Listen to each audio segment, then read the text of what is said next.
حضرت بہلول دانا رحمتullah علیہ بیٹھے تھے تو ہارون رشید حج کر کے آ رہا تھا،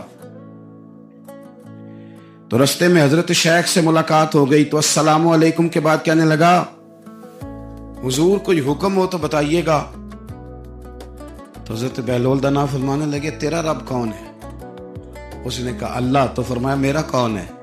کہا اللہ۔ فرمانے لگے تو بڑا ہی بیوقوف ہے، کیا تو یہ سمجھتا ہے کہ رب ہارون رشید کو تو دے گا اور بہلول دانا کو بھول جائے گا؟ تیرا بھی وہی رب ہے، میرا بھی وہی رب ہے۔ اس نے اگر تجھے دے کے آزمایا ہے تو ہو سکتا ہے مجھے نہ دے کے آزما رہا ہو۔ جب اس کی حکمت کے تقاضے ہوں گے تو عطا کرے گا اور دے گا، تو جا اپنا کام کر۔ بھائی اپنی روحانی زندگی، اپنی عبادات، اپنے وظائف، اپنے روزمرہ کے معاملات، اپنی دعائیں، اپنا استغفار، دیکھو کوئی مشکل کام تو نہیں۔ 2 رکوع ہیں سورہ واقعہ کہ اگر رات کو پڑھ لی جائے تو میں کس طرح یہ بات بیان کروں کہ تعویذ بانٹنا آسان ہے اور وظیفہ بتانا مشکل ہے۔ سارا دن تعویذ بانٹیں تو لوگ لینے کو تیار ہیں، اور اگر آپ وظیفہ بتائیں تو کہتے ہیں تو مشکل کام ہے۔ او خدا کے بندے، اگر آپ کا تعلق قرآن پاک کے ساتھ مضبوط ہو، قرآن پاک کے ساتھ اگر آپ کا رشتہ ہو، لوگ سفارشیں ڈھونڈتے ہیں نا دنیا میں، کوئی تعلق مل جائے تو میرا کام ہو جائے۔ دنیا میں اتنا مشکل معاملہ ہے، آخرت میں مجھے بتائیے گا کتنا مشکل معاملہ ہوگا۔ میرے نبی پاک صلی اللہ تعالی علیہ وسلم نے فرمایا جو لوگ سورہ ملک پڑھا کرتے تھے نا، سورہ ملک، یہ سورت ملک قیامت میں ان کی سفارش کرے گی، اور اس طرح کرے گی کہ کہے گی اے اللہ یہاں اس بندے کو جنت میں داخل کر دے یا مجھے قرآن پاک سے علیحدہ کر۔ تو رب فرمائے گا جا اس کا دامن تھام کے اسے جنت تک پہنچایا۔ آپ بات کو سمجھیں، جب آپ کے تعلقات اپنے معاملات کے ساتھ مضبوط ہوں گے، یہ نبی کریم نے وعدہ کیا ہے کہ تو سورت واقعہ پڑھ تیرے گھر میں فاقہ نہیں آئے۔ حضرت عبداللہ ابن مسعود رضی اللہ تعالیٰ عنہ بیمار تھے تو حضرت عثمان غنی رضی اللہ تعالیٰ عنہ تیمارداری کے لیے تشریف لے گئے اور جا کر کے کہا کہ آپ بڑے بیمار ہیں، آپ کی بیٹیاں زیادہ ہیں، میں چاہتا ہوں کہ خزانے میں سے کچھ مدد کروں۔ تو سیدنا عبداللہ ابن مسعود رضی اللہ تعالیٰ عنہ اٹھ کے بیٹھ گئے اور کہنے لگے امیر المومنین، اللہ آپ کو میری طرف سے، میری بیٹیوں کی طرف سے بہتر صلہ دے، میری بیٹیوں کو کسی خزانے کی ضرورت نہیں، میں نے انہیں خزانہ دے دیا ہے۔ کہا جناب آپ نے کون سا خزانہ دیا ہے، میں آپ کے مالی معاملات کو جانتا ہوں۔ تو فرمانے لگے امیر المومنین، میرے نبی کریم نے فرمایا ہے جو سورت واقعہ پڑھے اسے کبھی فاقہ نہیں آتا، میں نے بیٹیوں کو یاد کرا دی ہے، یہ خزانہ میں نے انہیں دے دیا ہے۔ وہ سارے والدین سنیں جو بیٹیوں کے لیے پریشان رہتے۔ حضرت عبداللہ ابن مسعود نصیحت کر رہے ہیں، فرمانے لگے میں نے سورت واقعہ یاد بھی کرا دی ہے، پڑھنے کی عادت بھی ڈال دی ہے۔ حضور نے فرمایا ہے جو سورت واقعہ پڑھے اسے فاقہ نہیں آتا۔ کہنے لگے چاند تو اپنی جگہ چھوڑ سکتا ہے، سورج گر سکتا ہے، تارے ٹوٹ سکتے ہیں، پر مدینے والے رسول کی بات غلط نہیں ہو سکتی۔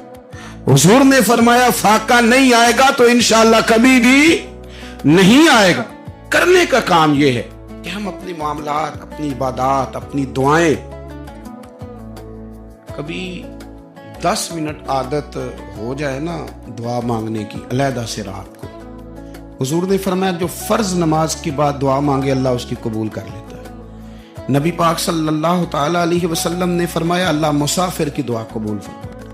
حضور نے فرمایا اللہ مظلوم کی دعا قبول فرماتا ہے۔ حضور نے فرمایا بیمار سے دعا کراؤ اللہ اس کی دعا قبول فرماتا ہے۔ میرے نبی پاک نے فرمایا ماں باپ جب بھی اولاد کے لیے ہاتھ اٹھائیں، ویسے تے بلے شاہ تو آسمانی اڑ دیا ہی پھڑ دیں، جڑا گھر بیٹھا انہوں بڑھیا ہی نہیں۔ حضور فرمانے لگے ماں باپ جب بھی اولاد کے لیے دعا فرمائیں اللہ ان کی دعا کو قبول کرتا ہے۔ آپ اپنا تعلق بنائیں، دعا کے ساتھ، عبادت کے ساتھ، مصلی کے ساتھ رشتہ بنائیں، استغفار پڑھیں۔ صلاح الدین ایوبی صلیبی جنگوں میں تھے، رات کو مسجد اقصی میں نماز پڑھی تو پریشان تھے۔